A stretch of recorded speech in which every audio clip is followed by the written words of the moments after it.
반갑습니다. 박희찬 목사입니다.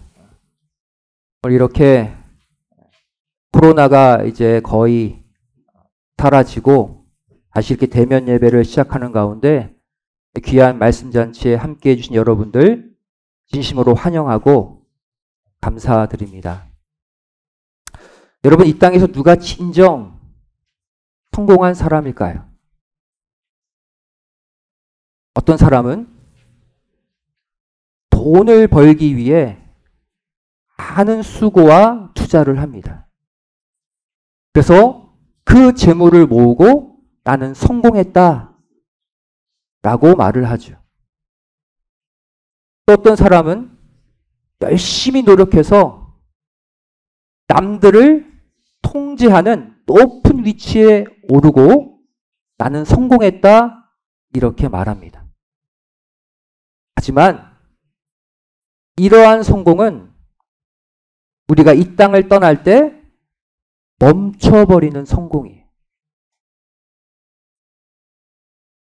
성경을 보시면 우리가 믿는 영원한 세계 천국이 있다고 말씀하고 있죠.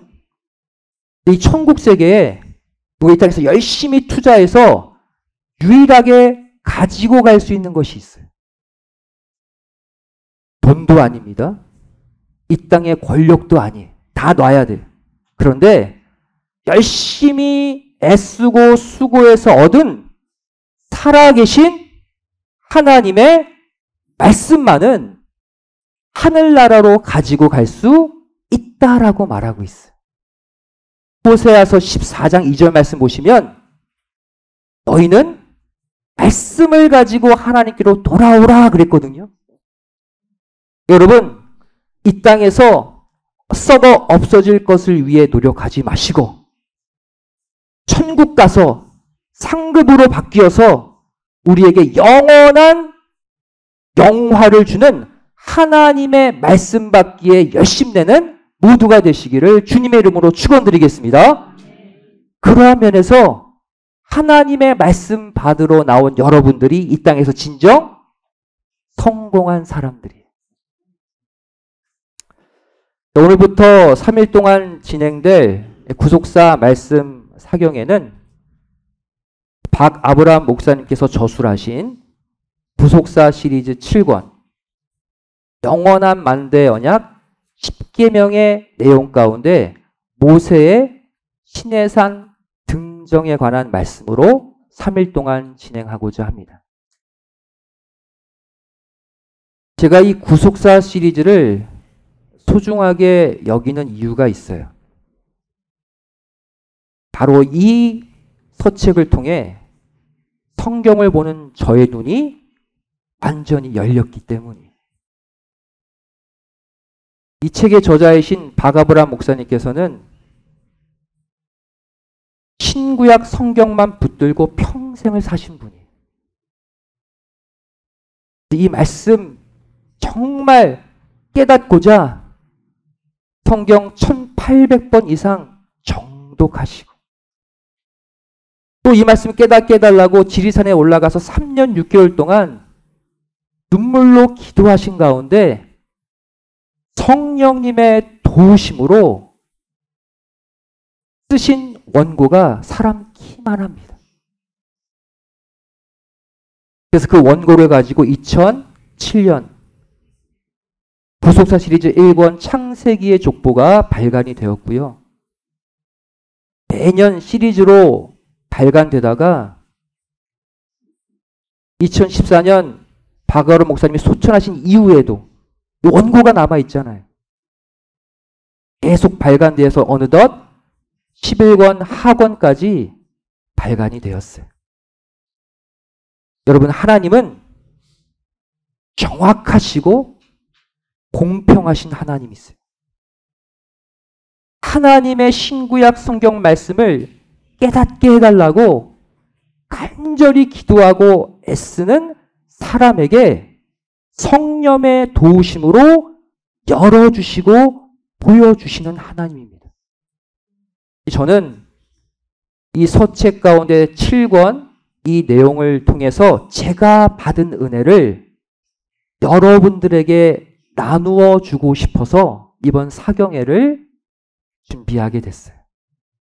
부족하지만 아버지 하나님의 성령의 감동을 우리 모두 함께 받으시고 모세 8차 시내산 등정을 통해서 하나님의 간절하고 그 애절한 마음을 깨닫고 돌아가는 모두가 되시기를 다시 한번 주님의 이름으로 축원드리겠습니다. 모세 시내산 등정 사건, 이것은 이스라엘 백성들의 40년 광야 노정 가운데 11번째로 진을 쳤던 시내 광야에서 일어난 사건입니다. 아마 모두들 모세가 시내산에 올라가서 십계명 돌판받았다 다 알고 계실 거예요.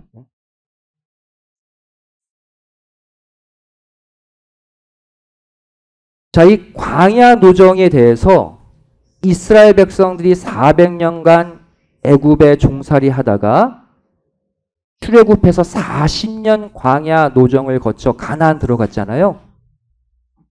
이 광야 노정에 대해 초대교회 스데반 집사는 순교하기 직전에 이렇게 해석했습니다. 사도행전 7장 38절 말씀 보시면 광야 노정에 있었던 이스라엘 백성들을 가리켜 이들이 어디에 있었다? 광야 교회에 있었다라고 표현하고 있어요. 이 말은 과거 이스라엘 백성들의 광야 생활이 오늘날 우리의 교회 생활이란.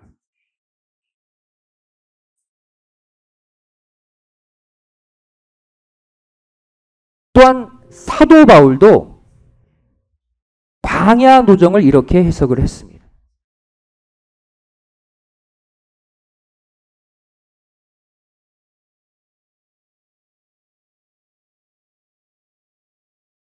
고린도전서 10장 11절 말씀 보시면 저희에게 당한 이런 일이 이렇게 말해요. 여기서 말한 이런 일은 뭘까요? 이전에 언급했던 고린도전서 10장 1절부터 10절에 나오는 광야 노정 사건을 말해요. 이것이 이 당시 성도들에게 거울이 되는 사건이다. 또 심지어 말세를 만난 우리 성도들에게 경계로 기록한 사건이다 라고 말을 하고 있어요. 광야 노정은 단순히 과거 이스라엘의 사건이 아니라 오늘날 초대교회 뛰어넘어 말세 성도들에게도 메시지를 주는 사건이라는 거예요. 이 고린도전서 10장에서 광야 노정을 얘기하면서 사도 바울이 내린 결론이 있습니다. 그것이 바로 고린도전서 10장 12절이죠. 우리 함께 읽어볼까요? 시작. 그런즉 선줄로 생각하는 자는 넘어질까 조심하라. 이게 바울이 말하고자 하는 광야 노정의 결론이에요. 출애굽한 이스라엘 백성들은요, 당연히 자신들이 가나안 들어갈 줄 알았어요. 손줄로 알았어요. 그리고 광야 노정 가운데 계속 하나님께 불평하고 불신하고 원망했어요. 그 결과 광야 40년 노정 가운데 여호수아 갈렙 빼고 광야 1세대들 다 죽었습니다.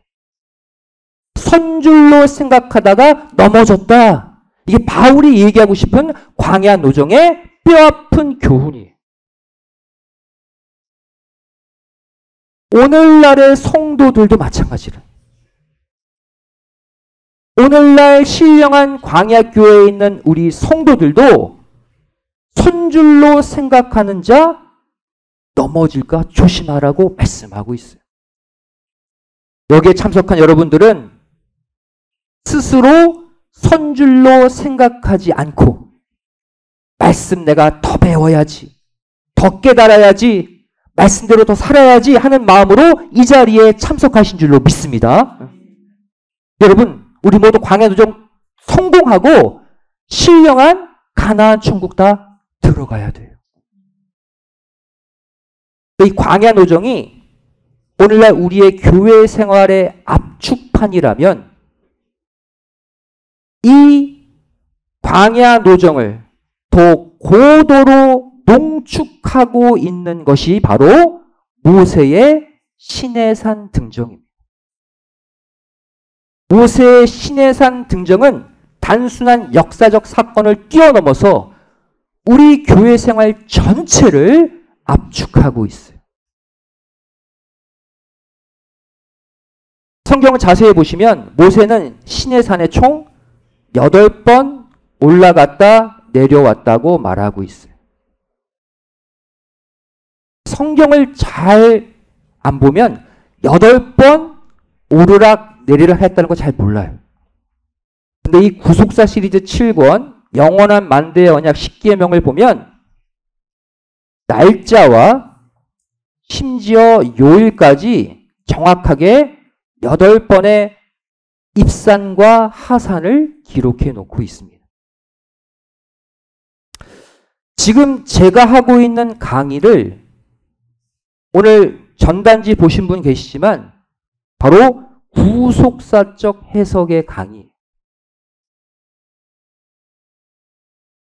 구속사적 해석을 먼저 설명드려야 이 강의를 열 수 있을 것 같아요. 왜 구속사적 해석이 중요한가? 하나님이 성경을 쓰실 때 구속사적 관점으로 쓰셨기 때문에.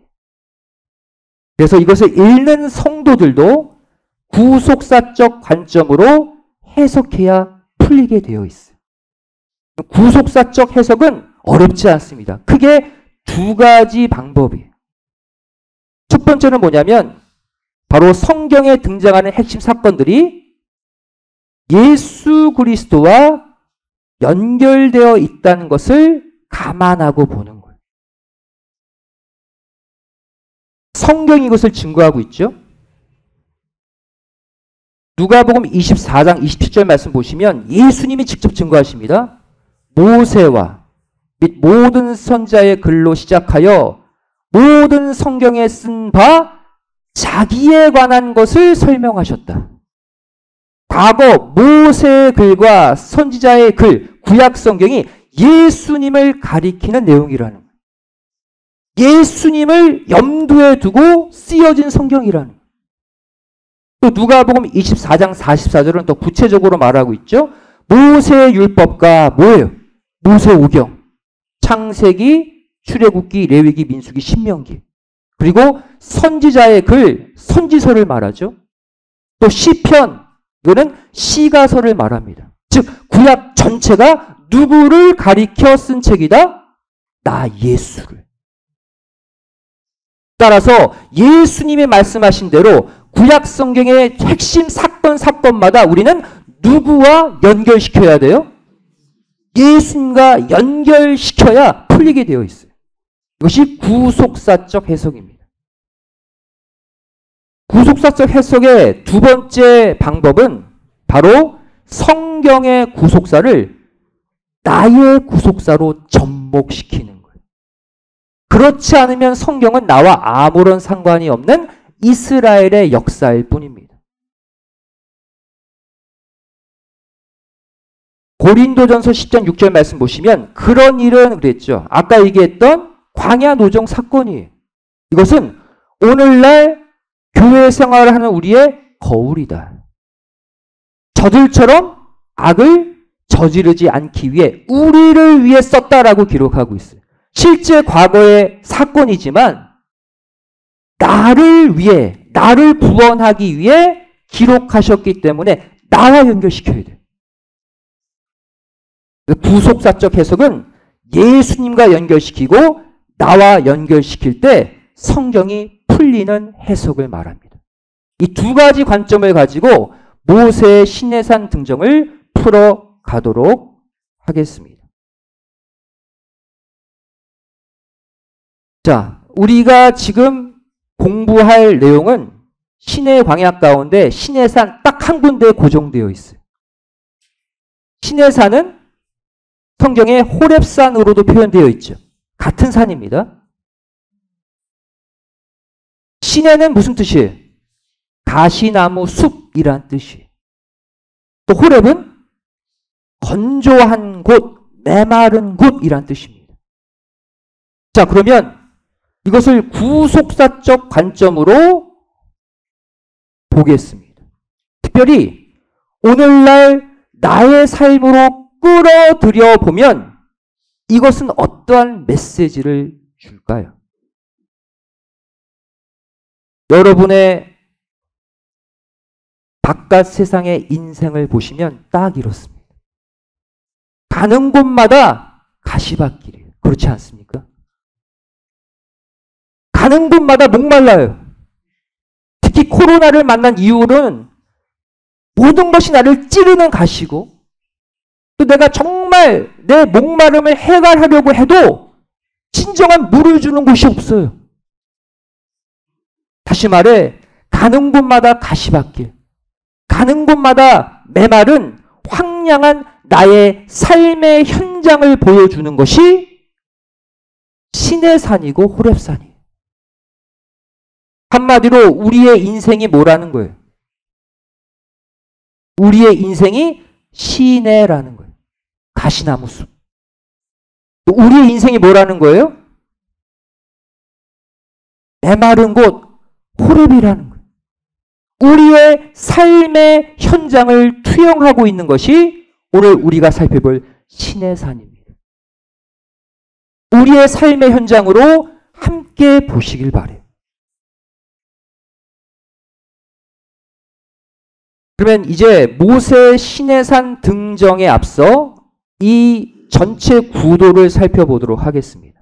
그럼 시내산의 높이 우리가 알려지기로는 무려 2291m예요. 어마어마한 높이죠.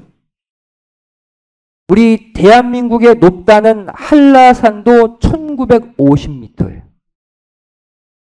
또 험하기로 유명한 지리산도 1915m예요. 이 산들보다 훨씬 높은 산이 바로 모세가 올랐던 시내산입니다. 그러면 이 시내산에서 하나님이 계신 위치는 어디일까요? 바로 시내산 꼭대기에 계셨다고 성경은 정확히 말씀하고 있어요. 출애굽기 19장 20절 말씀 보시면 여호와께서 그 산 꼭대기에 그랬어요. 꼭대기, 로시, 머리, 우두머리라는 뜻의 로시와 하하르, 그 산이라는 단어의 합성어죠. 하나님은 그 산의 머리 꼭대기에 강림하셨다는 거예요. 그리고 모세를 그리로 부르셨어요. 하나님은 산 꼭대기에서 안 내려오셨다는 거예요. 출애굽기 34장 2절 말씀 또 보시면 아침 전에 예비하고 아침에 시내산에 올라와 산 꼭대기 로시하하르에서 내게 보이되. 하나님은 계속 어디에 계셔요? 시내산의 꼭대기에 계시고 모세를 올려보내십니다. 하나님의 위치예요. 자, 그렇다면 이 당시 이스라엘 백성들의 위치는 어디였을까요? 시내산 맨 밑이었던.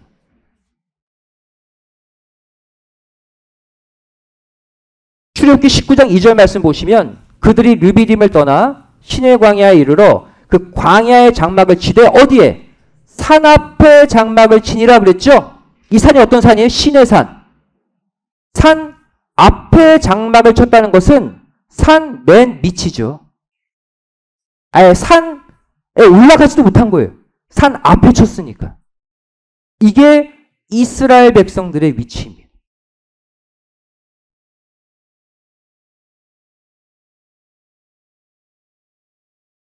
자, 잠깐 그림을 그려볼게요. 시내산이에요. 하나님 어디 계셔요? 꼭대기에. 이스라엘 백성들은 산 맨 밑에. 그러면 물리적인 개념으로 볼 때 하나님과 이스라엘 백성들 사이의 거리는 얼마일까요? 똑똑하십니다. 2291m. 시내산 높이 전체가 하나님과 이스라엘 백성들의 물리적 거리예요. 지금 현재. 자, 그것은 무엇을 보여주고 있습니까? 바로 아담 타락 이후 하나님과 인간 사이에 벌어진 죄로 인한 어마어마한 간격을 가시적으로 보여주고 있는 거예요. 하나님은 한마디로 꼭대기에 계시고 우리 인간은 하나님께 근접하지 못한 저 밑바닥 인생이라는 거예요. 이게 타락한 인간과 하나님 사이의 현 주소예요.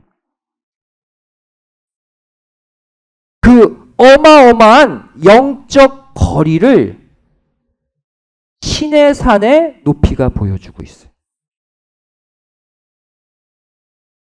여기서 모세는요, 하나님을 만나러 신의 산 꼭대기까지 올라왔다가 또 하나님의 말씀을 전하러 산 밑에 이스라엘 백성들까지 또 내려갑니다. 그리고 또 올라와서 하나님께 명령을 받고 또 내려가서 이스라엘 백성들에게 전합니다. 이것을 몇 번 반복한 거예요, 모세가? 8번 오르락 내리락 했다면 총 올라갔을 때 내려갔을 때를 한 번씩으로 계산하면 총 몇 번? 16번이나 오르락 내리락 한 거예요.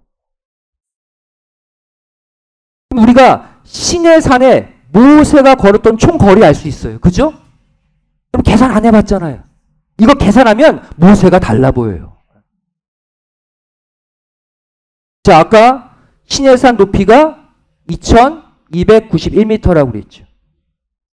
모세는 이 산을 총 몇 번 걸은 거예요? 오르락 한 번, 내리락 한 번 다 계산하면 16번이잖아요. 16번. 모세가 걸은 총 거리가 얼마일까요?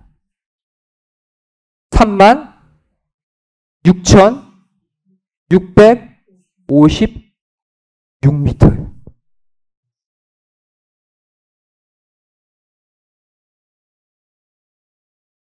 무엇을 위해? 이스라엘 백성들을 하나님과 다시 만나게 하기 위한 모세의 수고가 36,656m예요. 모세가 오르내린 8번의 시내산 등정, 이것은요, 하나님과 죄로 인해 원수가 된 인간이 다시 하나님과 만나기 위해 죄를 처분하는 과정이 얼마나 힘들고 어려운지를 보여주고 있습니다. 무엇이? 모세가 걸은 36,656m가 보여주고 있어요. 그냥은 하나님께 못 간다는 거예요. 여러분, 이 팔수가 나오죠. 이 팔수는 성경에서 타락한 인간이 회복되는 재창조를 뜻하는 숫자입니다. 모세의 8차 등정에는 어떠한 메시지가 있어요? 타락한 인간이 다시 거룩한 하나님을 만나기 위해 나아가는 재창조의 과정을 보여주고 있는 거예요. 재창조의 과정.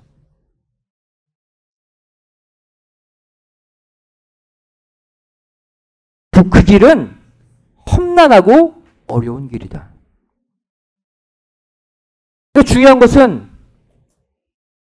인간의 죄를 극복하고 하나님과 다시 만나기 위한 이 힘든 8번의 시내산 등정을 하나님은 모세 한 명에게만 요구하셨다는 사실이에요. 이스라엘 백성들 다 올라와, 다 내려가 하지 않으셨어요. 누구만? 모세만 대신 올라와. 대신 내려가. 한마디로 죄악된 백성들을 위해 네가 대신 고생해, 이거예요. 여러분, 구속사적 눈을 열고 보세요. 무엇이 보입니까, 여기서? 구속사적 눈을 열고 보세요. 누가 보입니까? 예수님이 보여요. 이게 구속사적 해석이에요. 그래서 모세는 중보자이신 타락한 인간, 밑바닥 인생과 저 높은 하늘에 계신 하나님과 인간을 연결하는 중보자 예수 그리스도의 모형으로 지금 성경이 기록된 거예요. 신명기 5장 5절 말씀 보세요. 모세의 모습 보겠습니다. 그때 너희가 불을 두려워하여 산에 오르지 못함으로 백성들은 못 올라가요. 무서워서. 내가 여호와와 너희 중간에 서서 여호와의 말씀을 너희에게 전하였노라. 무슨 말이에요? 중보의 사명을 모세가 감당했다는 거예요.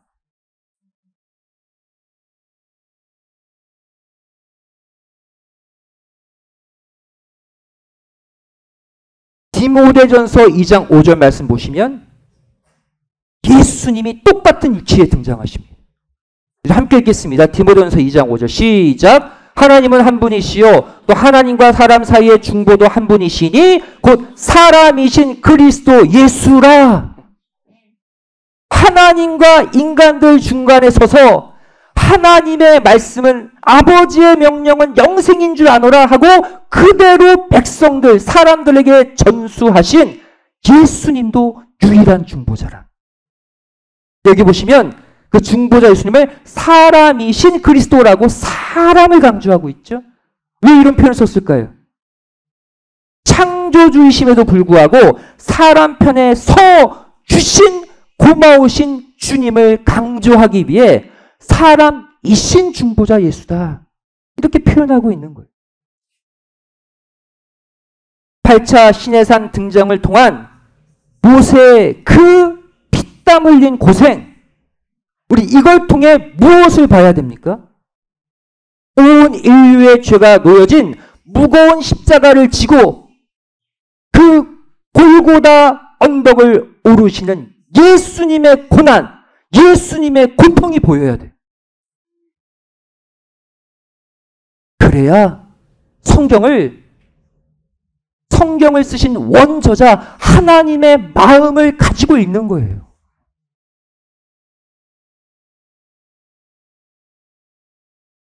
모세 시내산 8차 등정의 핵심은 구속사적으로 보셔야 돼요. 모세의 헌신적 중보. 이걸 통해 결국 하나님과 이스라엘 백성들이 하나님의 언약의 말씀으로 하나가 되는 역사가 시내산 8차 등정이라면 이것은 무엇을 보여줍니까? 진정한 중보자 예수님을 통해 하나님과 우리 사이가 어떻게 화해되고 어떻게 화목될 수 있는지를 그림자적으로 보여주고 있는 거예요.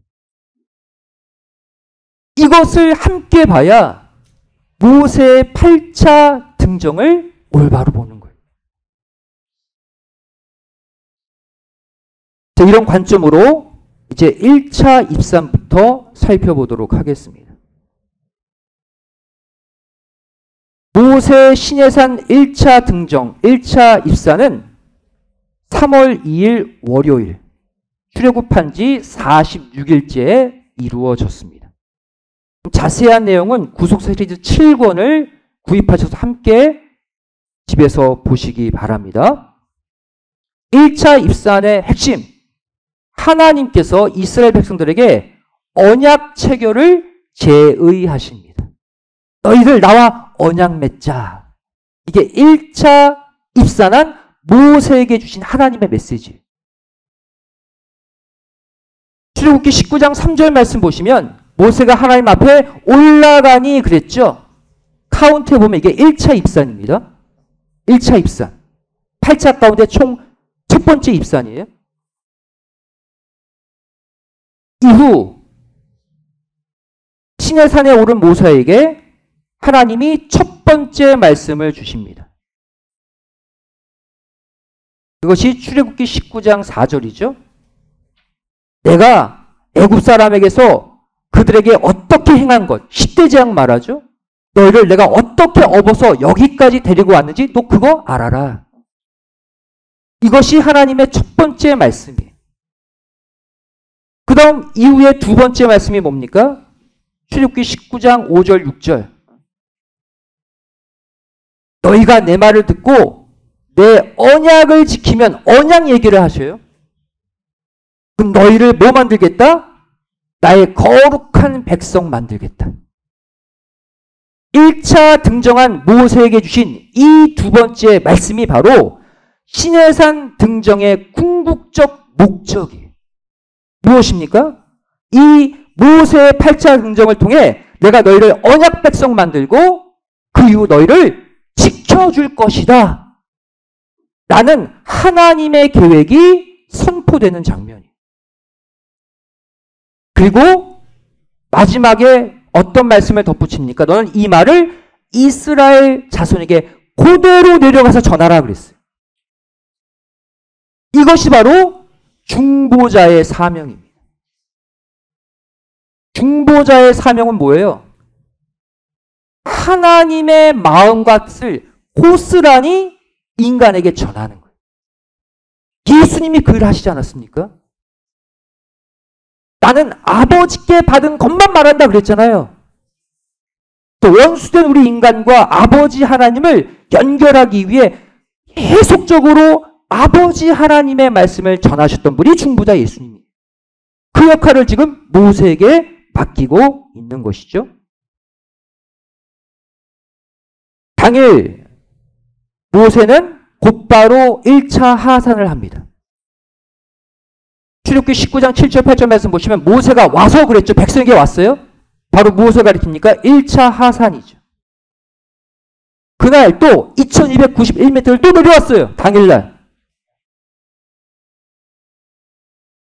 그때 바로 뭐예요? 백성들에게 이 모든 하나님의 말씀을 전하니까 백성들이 뭐라고 말합니까? 일제히 응답하여 가로되 여호와의 명하신 대로 우리가 다 행할 것입니다. 라고 반응합니다. 이게 중보자의 모습이에요. 하나님의 뜻을 전하고 사람들의 반응을 끌어내고. 여러분, 이처럼 하나님은 오늘날에도 타락한 이 세상 애굽에 종살이하며 살았던 저와 여러분에게도 먼저 찾아오십니다. 그리고 당신과 언약을 맺을 것을 먼저 요청하고 계신다는 사실이. 그 증거가 무엇입니까? 현재 우리 손에 쥐어져 있는 신구약 성경이 그 증거예요. 신구약 성경, 구약이 뭡니까? 옛 언약이란 뜻이잖아요. 신약은 새 언약이란 뜻이잖아요. 성경은 하나님이 우리와 맺고자 하는 언약서예요. 그래서 날마다 우리가 성경을 펼치는 순간이 어떤 순간입니까? 하나님이 우리에게 언약을 맺자고 제의하시는 순간. 폈다가 덥습니다. 아이씨, 피곤해. 하나님의 언약 제의를 순간 뿌리치는 거예요. 여러분, 우리가 성경을 펼치고 읽을 뿐 아니라 그 성경을 믿고 아멘하는 순간 우리에게도 언약 체결의 역사가 일어난다는 것을 믿으시기 바랍니다. 성경을 그냥 보지 마세요. 성경을 읽는 순간 나는 하나님과 언약을 맺는 순간이다. 하나님의 언약 백성이 돼야 하나님의 보호하심을 받아요. 그래서 성경 보시라는 거예요. 1차 등정의 핵심 메시지가 뭡니까? 항상 하나님이 우리에게 손 내미시는 것이 먼저라는 것을 알려주고 있어요. 언약 체결 제의도 하나님이 먼저 꺼냈습니다. 백성들은 아무런 생각이 없어요. 이 당시. 요한일서 4장 19절 오늘날도 마찬가지죠. 우리가 사랑함은 그가 먼저 우리를 사랑하셨기 때문이에요. 제가 하나님 얼마나 사랑하신지 아십니까? 죄송하지만 하나님이 여러분 저 먼저 사랑하십니다. 하나님 앞에 우리는 내세울 게 하나도 없어요. 그래서 여러분, 하나님의 사랑의 손길 절대 뿌리치지 마시고 이제부터 하나님의 언약서인 성경을 날마다 읽고 날마다 깨닫고 날마다 좋아하시는 모두가 되시기를 바랍니다. 결국 모세의 시내산 등정 사건 하나하나는요, 날마다 우리 삶에 일어나는 사건이라는 거예요. 2차 모세의 시내산 입산 보도록 하겠습니다. 3월 3일 화요일 출애굽한 지 47일째 두 번째로 산꼭대기 하나님께로 올라갑니다. 1차 입산 다음 날이죠. 여기서 하나님은 모세에게 백성들을 성결케 하라라는 명령을 두 번째로 메시지 주십니다. 출애굽기 19장과 신명기 4장에 나와 있죠. 그래서 시내산 2차 등정을 마치고 모세가 보고하는 장면, 출애굽기 19장 8절입니다. 백성들이 1차 하산한 모세에게 우리가 하나님의 명령대로 행하겠습니다 했죠. 모세가 백성의 말로 여호와께 회복했다 그랬어요. 이게 몇 차 입산일까요? 2차 입산이죠. 1차 때 하신 말씀에 아멘 하니까 그걸 가지고 와서 이들이 지키겠다고 합니다. 보고한 게 두 번째 등정이에요. 이렇게 2차로 올라온 모세에게 하나님이 하신 명령이 뭡니까?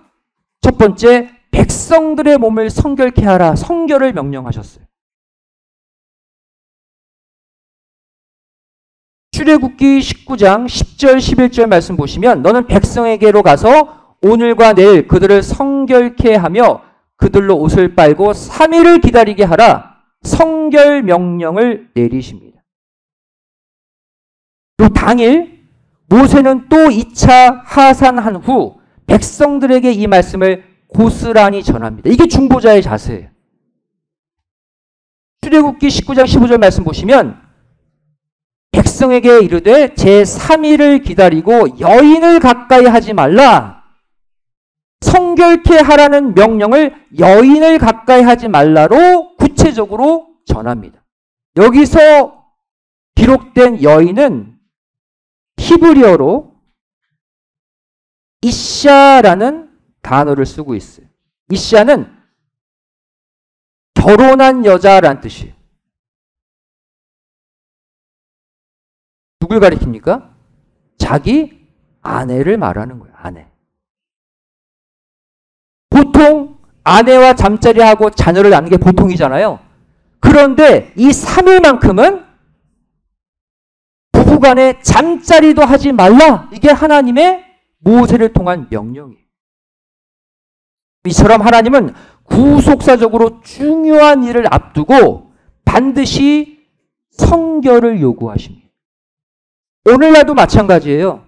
여러분, 작정 기도에 들어간다?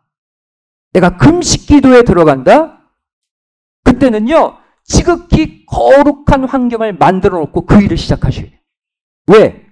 내가 거룩하니 너희도 거룩하라 말씀하신 하나님께 응답을 받아야 하기 때문이에요.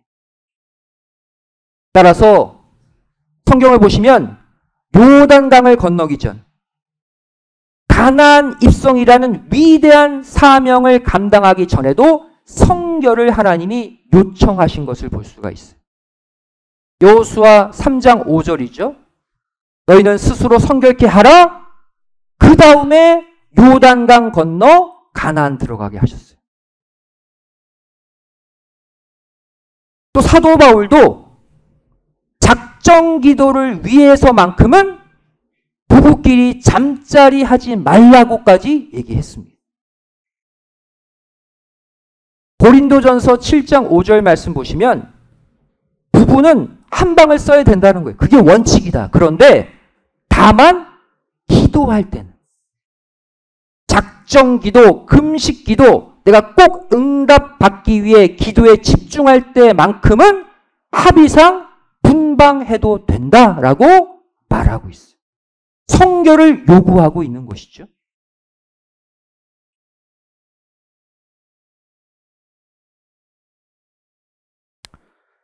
이 차로 입산한 모세를 향한 하나님의 명령이 두 번째로 무엇입니까? 아까 첫 번째는 성결을 명령하시고 두 번째는 백성들이 넘어오지 못하도록 사면으로 지경을 정하라라고 말씀하셨어요. 출애굽기 19장 12절이죠.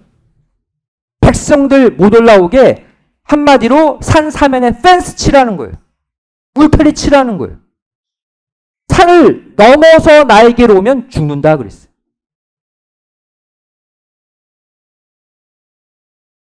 이후 모세는 내려가서 뭐 했을까요? 이거는 행동을 지시하신 거죠. 사면으로 못 올라오게 지경을 정하라는 건 바로 뭐예요? 말뚝 같은 걸 박으라는 거예요. 못 넘어오게. 자, 보겠습니다. 하나님이 산 꼭대기에서 모세에게 명령하시죠. 뭐 하라고? 내려가서 못 올라오게 사면 지경을 정하라. 한마디로 펜스를 이렇게 치라는 거예요. 못 올라오게.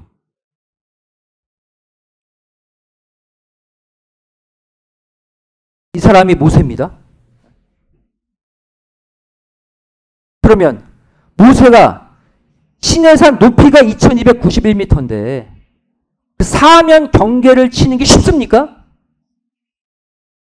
당연히 도움을 요청하고 싶죠. 그런데 다른 사람이 도와줄 수 있는 일이에요, 아니에요? 못 도와주죠. 경계 치다가 넘어오면 죽어요. 일반 사람들은. 즉 모세 혼자 이 넓은 지역의 모든 사면 경계를 다 말뚝박고 친 거예요. 이스라엘 백성들은 아무도 올라와서 도와줄 수도 없어요.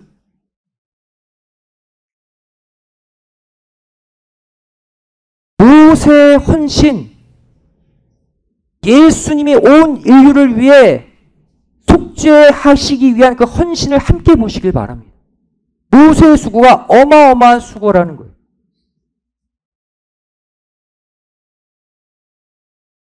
지금 이 상황을 쭉 보십시오.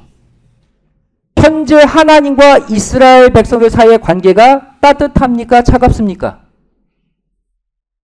차갑죠. 경계 긋고 넘어오면 죽어요. 하나님의 철저한 공의가 작용하고 있는 상황입니다. 죄악된 인간이기 때문에 거룩한 나에게로 오면 죽는다. 공의죠.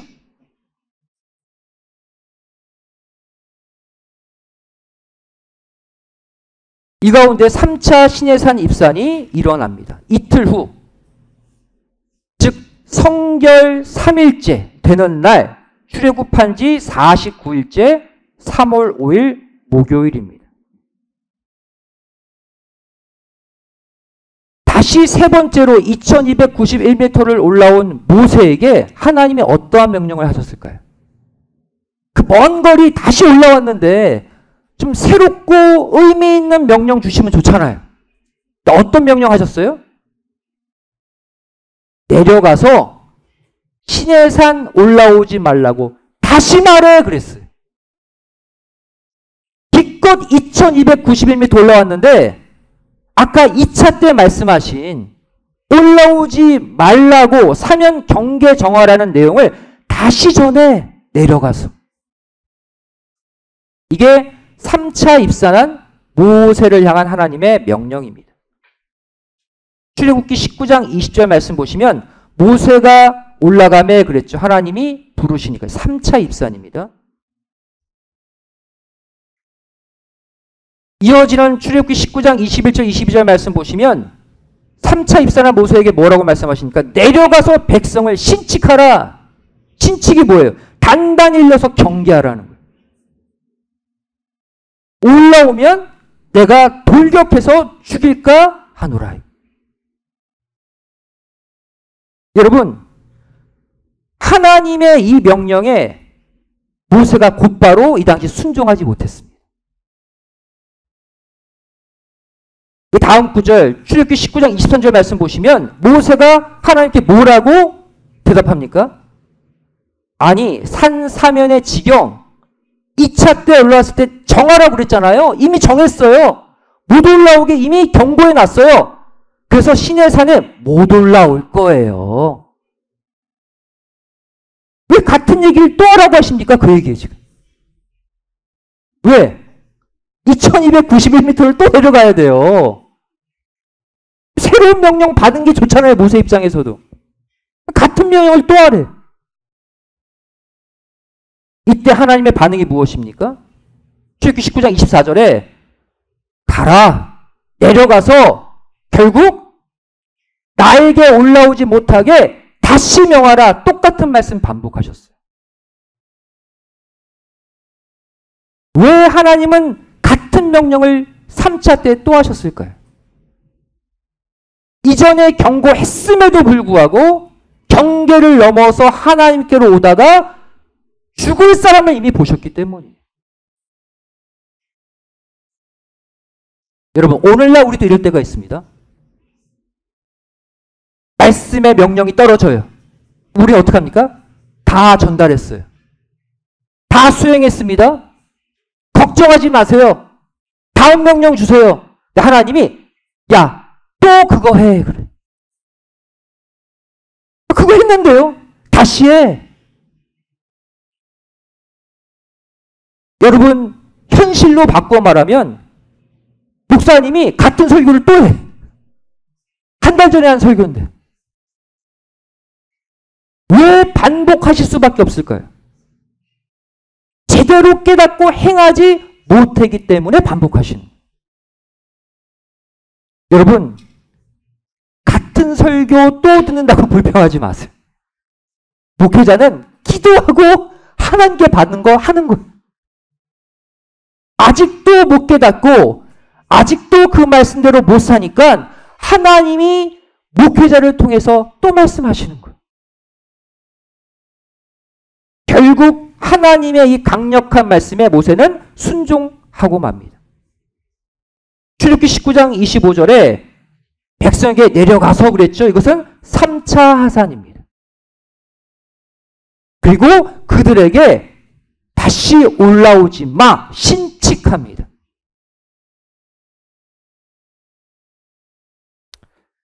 하나님이 왜 이렇게 시내산 입산 금지를 강력하게 2번이나 반복 명령하셨을까요?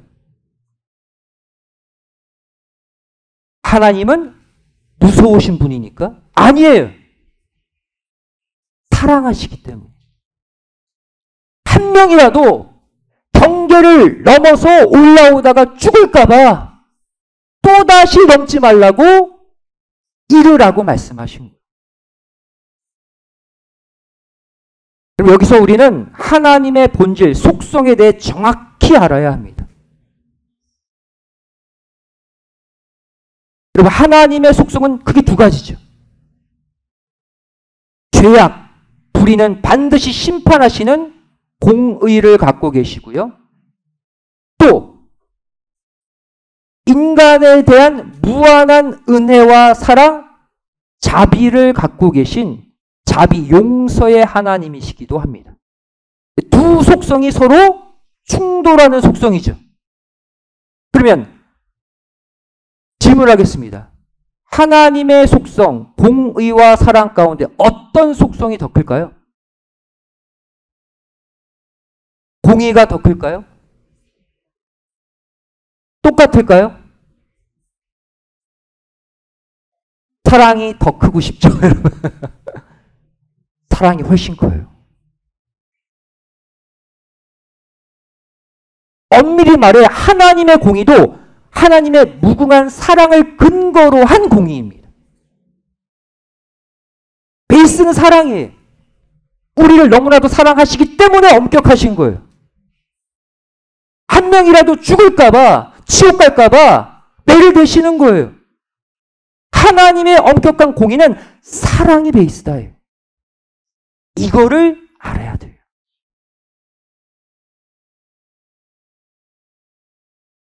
예레미야 29장 11절에 이것을 보여주고 있죠. 함께 읽겠습니다. 시작. 나 여호와가 말하노라. 너희를 향한 나의 생각은 내가 하나니 재앙이 아니라 곧 평안이요. 너희 장래에 소망을 주려 하는 생각뿐이다 그랬어요. 하나님의 생각. 이 좋은 말씀을 하실 당시가 언제예요? 그런데 예레미야 당시. 예레미야 당시는 어떤 때입니까? 하나님이 이스라엘 백성들을 심판하시는 때, 하나님의 공의가 크게 작용하는 때, 그래서 이스라엘 백성들의 죄 가운데 바벨론의 포로로 끌고 가시는 그때에 하나님의 말씀은 야, 내 마음은 재앙이 아니라 평안이야, 소망이야. 이해되십니까? 한마디로 말해 바벨론 포로로 남유다를 끌고 가게 하신 것이 공의 같지만 사랑이었다는 거예요. 왜? 죄를 회개케 하기 위한 수단으로 포로로 끌고 가신 거예요. 결국 이 말씀 속에는 너희들이 지금 나라가 망하고 바벨론으로 포로 끌려가지만 내가 회복시켜 주겠다. 나의 사랑으로 너의 모든 허물을 덮어주겠다라는 하나님의 사랑의 사건이에요. 결국 이 말씀대로 70년 만에 기적적으로 이스라엘 백성들은 포로 귀환을 해서 성전 재건하잖아요. 하나님의 공의가 큽니까? 사랑이 큽니까? 무엇이 더 커요? 사랑이 훨씬 크신 하나님임을 믿으시기 바랍니다.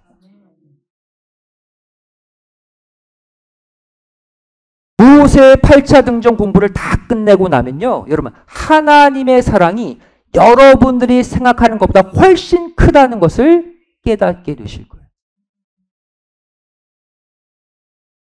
우리가 지금까지 살펴본 모세 1차, 2차, 3차 등정의 공통점이 있죠. 모두가 하나님의 공의, 엄격함이 지배적입니다. 차가워요. 경계선 넘어오면 죽는다? 너희는 더러우니까 3일 동안 성결케 해. 다시 내려가서 경계선 넘어오지 말라고 다시 전해. 어떤 느낌입니까? 여기까지만 보면 하나님이 이스라엘 백성들을 정말 싫어하시는 것처럼 보여요. 안 보고 싶어 하시는 것처럼 보여요. 꺼려 하시는 것처럼 보여요. 여러분, 혹시 오늘날 여러분도 하나님의 이 엄격한 공의에 주눅 들어서 하나님께 다가서지 못하고 계십니까? 하나님은 늘 이것도 하지 말라, 이것도 하지 말라. 나 그 말씀 다 못 지키고 사는데 이러한 나를 하나님이 받아주실까? 결론은 그렇지 않다는 거예요. 받아주신다는 거예요. 이 하나님의 엄격한 공의가 느껴지는 1, 2, 3차 등정, 여기서 충격적 대반전이 일어납니다. 이후에 모세가 4차 입산하기 전에 어떤 사건이 일어납니까?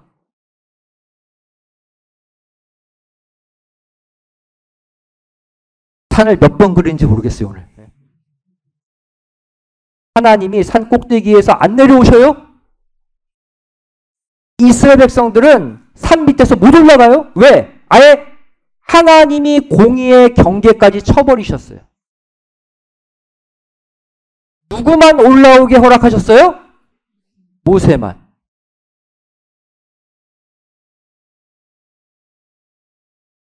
이 하나님의 무시무시한 공의로 절대 하나님께 근접하지 못하는 이 암울한 상황 가운데 하나님이 하신 충격적인 일이 무엇입니까? 하나님이 스스로 세워놓으신 공의의 경계선을 하나님 스스로가 무너뜨리고 백성들에게로 직접 내려오셨다는 사실이에요. 그리고는 백성들에게 친히 당신의 음성을 들려주셨다는 거예요. 하나님의 공의상 절대 일어날 수 없는 일을 하나님이 벌이셨어요. 앞서 말씀드렸죠? 죄악된 인간이 하나님께 올라오면 죽어요. 그래서 못 올라오게 막으신 거예요. 이 상태로 계속 가면 인간은 절대 구원 못 받아요. 그죠?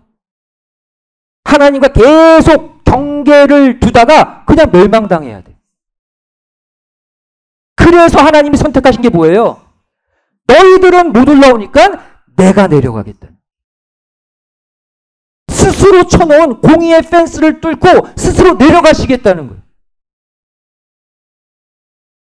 그 가운데 산 밑에서 이스라엘 백성들에게 선포하신 말씀이 바로 뭡니까? 십계명이에요. 여러분, 십계명은 단순한 구약의 엄격한 율법이 아니에요.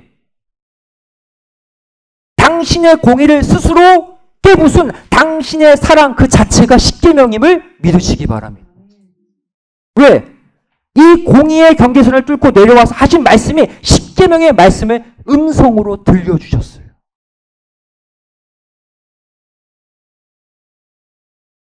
하나님께서 당신의 공의를 당신의 사랑으로 덮어버리셨어요. 이것이 우리를 향한 하나님의 사랑임을 꼭 믿으시기 바랍니다. 우리가 죄짓고 늘 하나님 뜻과 다른 엄한 길에 유혹받고 넘어진다 할지라도 하나님은 우리를 공의로 심판하시기보다 우리를 사랑하사 구원하기를 원하심을 믿으시기 바랍니다. 그 사랑 때문에 우리가 지금 사는 거예요. 출애굽기 20장 1절부터 17절 말씀 보시면 그 유명한 십계명이 나옵니다. 대부분의 성도들은 하나님이 십계명을 모세를 통해 주신 줄로 알아요. 그게 아닙니다. 우리 그 다음 구절 함께 보도록 하겠습니다. 출애굽기 20장 18절 19절 말씀 보시면 이스라엘 백성들이 벌벌 떨고 있죠. 모세에게 이르되 당신이 우리에게 말씀하소서 우리가 들으리이다. 하나님이 우리에게 말씀하시지 말게 하소서 우리가 죽을 것 같습니다. 그랬어요. 이 말은 무슨 뜻이에요? 이전에 출애굽기 20장 1절부터 17절의 십계명을 하나님이 이들에게 말씀하셨다는 얘기죠. 맞습니까? 이전 두 절이 십계명이거든요. 이것을 산 밑에 이스라엘 백성들에게 말씀하셨기 때문에 더 이상 하나님께서 우리에게 말씀하도록 하지 말아주세요라고 그 다음 반응하는 거예요. 모세의 회고를 기록한 신명기서를 보면 이 내용이 더 명확합니다. 신명기 5장 4절 말씀 보시면 과거 산 밑으로 하나님이 내려오셔서 음성으로 말씀하신 장면을 이렇게 표현하고 있어요. 여호와께서 산 위 불 가운데서 너희와 대면하여 말씀하셨다고 그랬죠? 무슨 말이에요? 모세를 통해 말씀하시다가 직접 페이스 투 페이스 얼굴과 얼굴을 맞대고 너희에게 말씀하신 적이 있다는 거예요. 그리고 나서 그 말씀이 십계명이었다는 것을 신명기 5장 7절부터 21절에 밝힙니다. 그리고 나서 신명기 5장 22절 말씀 보세요. 이 모든 말씀을 앞서 언급한 십계명이죠. 이것을 큰 음성으로 너희 총에 이르셨다 그랬어요. 분명하죠? 십계명은 하나님이 모세를 통해 주셨어요. 나중에 언약궤는 모세를 통해 주셨지만 십계명은 큰 음성으로 총회 이스라엘 백성들에게 직접 음성으로 주셨다는 거예요.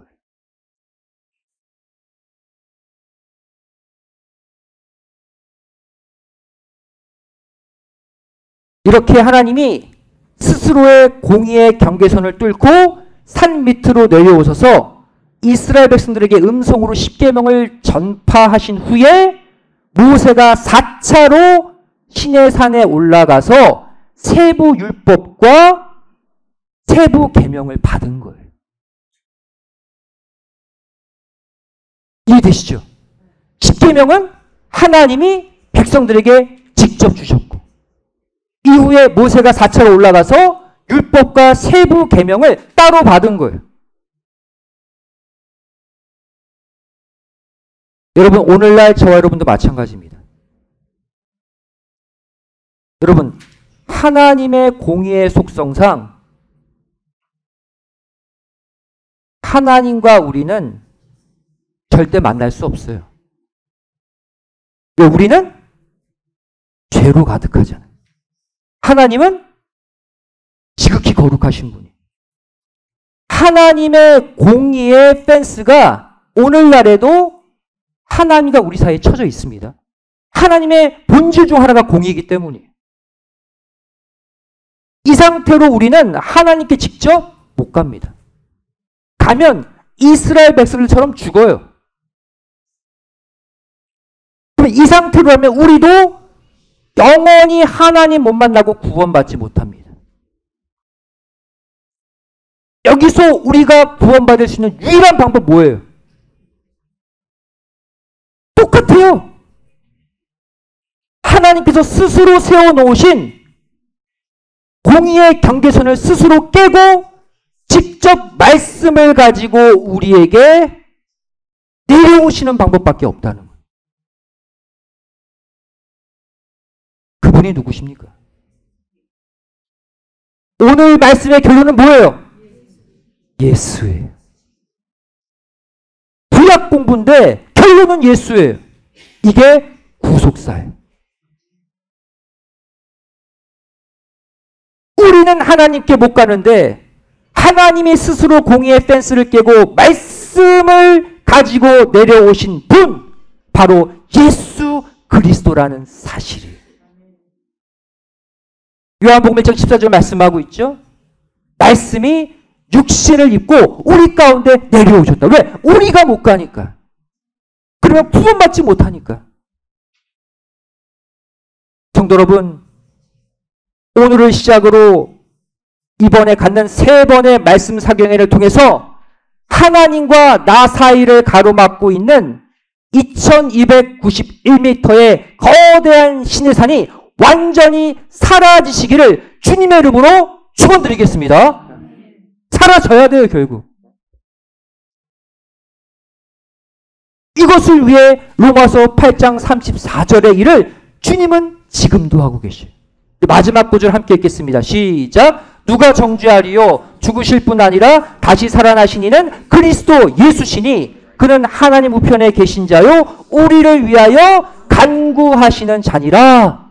간구하시는 자, 현재형이에요. 예전에 2000년 전 부활 승천하신 이후부터 지금까지 보호자 우편 중보자의 자리거든요. 하나님과 우리 사이에서 여전히 중보의 기도를 올리고 계시는 분이 우리의 구세주 예수님임을 믿으시기 바랍니다. 그 예수님을 위해 우리가 해야 될 게 뭘까요? 쉬지 않고 우리를 위해 중보하고 계시는 주님을 생각하면서 이 시간 내 모든 죄의 짐을 주님께 내어놓는 진정한 회개의 이 밤이 되시기를 주님의 이름으로 간절히 축원드리겠습니다. 기도하시겠습니다.